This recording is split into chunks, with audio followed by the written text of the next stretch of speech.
अनेकांच्या पोटातील ओठावर येणाऱ्या गुपितांची बिनधास्त मांडणी करणारं बातमीपत्र।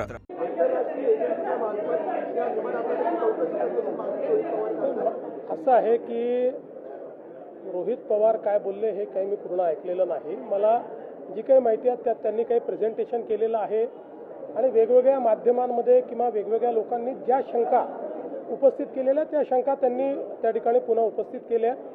पहिल्यांदा तर अजितदादा पवार हे आपले महाराष्ट्राचे लाडके आणि अतिशय वरिष्ठ अशा प्रकारचं नेतृत्व होतं, त्यामुळे त्यांच्या अपघाताची पूर्ण सखोल आणि नीट चौकशी झाली पाहिजे ही मागणी काही चुकीची नाही। पहिल्यांदा ही मागणी मी स्वतः केली होती। आपल्याला कल्पना असेल तर मी केंद्र सरकारला पत्र लिहून या अपघाताची योग्य प्रकारे चौकशी करावी असं सांगितलं होतं। त्याच्यावर केंद्रीय नागरी उड्डाण मंत्र्यांनी विशेष चौकशी गठीत करून त्या संदर्भातलं पत्र देखील मला पाठवलेलं आहे। आता ही सगळी चौकशी चाललेली आहे। मुळातच मला एक गोष्ट अशी वाटते की या संदर्भात जी काही चौकशी चालली आहे ती पूर्ण न होता आपण जर तर्कवितर्क केले तर त्यातनं लोकांच्या मनामध्ये वेगवेगळे कन्फ्युजन्स तयार होतात। देशामध्ये जे डीजी एव्हिएशन सेफ्टी आहेत हे सगळ्यात मोठं ऑफिस आहे। देशात आजपर्यंत झालेल्या सगळ्या अपघातांमध्ये त्यांनीच इन्व्हेस्टिगेशन केलेलं आहे। त्यांचं इन्व्हेस्टिगेशन चाललं आहे, पॅरलली CIDचं इन्व्हेस्टिगेशन चाललं आहे, अजून DGCAचं इन्व्हेस्टिगेशन चाललेलं आहे। ब्लॅक बॉक्स जो आहे तो पूर्णपणे सापडलेला आहे। जे काही रिअर पार्ट्स असतात ते देखील सापडलेले आहेत।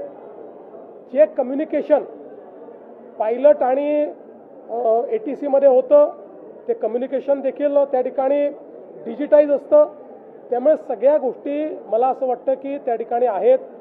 तिथले जे काही नमुने आहेत ते त्यांनी नेलेले आहेत, त्याचा देखील जो काही फॉरेन्सिक आणि बाकी ऑडिट करावं लागतं ते चाललेलं आहे। अशा परिस्थितीमध्ये मला असं वाटतं की ही जी चौकशी आहे ती चौकशी आपण पूर्ण होऊ दिली पाहिजे।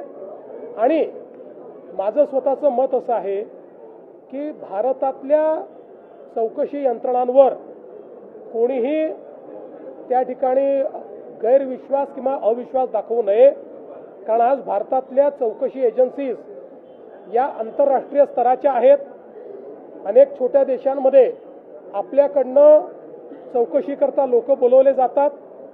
मला असं वाटतं की ठीक आहे, भावनेच्या भरात कदाचित ते असं बोलले असतील, पण साधारणपणे आपल्या देशातल्या एजन्सीजवर आपण कधी अविश्वास अशा पद्धतीनं दाखवत नाही।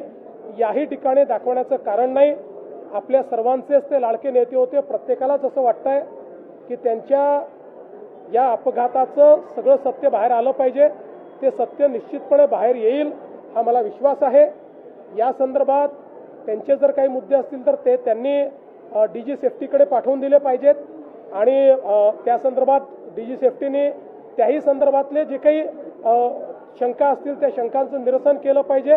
आणि मला असं वाटतं की एकूणच शंका व्यक्त करणं काही चुकीचं नाही आहे, फक्त कुठल्याही राजकीय हेतूने याचा उपयोग होणार नाही आणि आपण अजितदादांच्या दुर्दैवी मृत्यूचं राजकारण करणार नाही याबाबत मात्र प्रत्येकाने मी कुठल्या व्यक्तीचं बोलत नाही, प्रत्येकाने याबद्दल जरा लक्ष दिलं पाहिजे। बेधडक निर्भीड बिनधास्त मांडणी करणारा खबऱ्या लाईव्ह।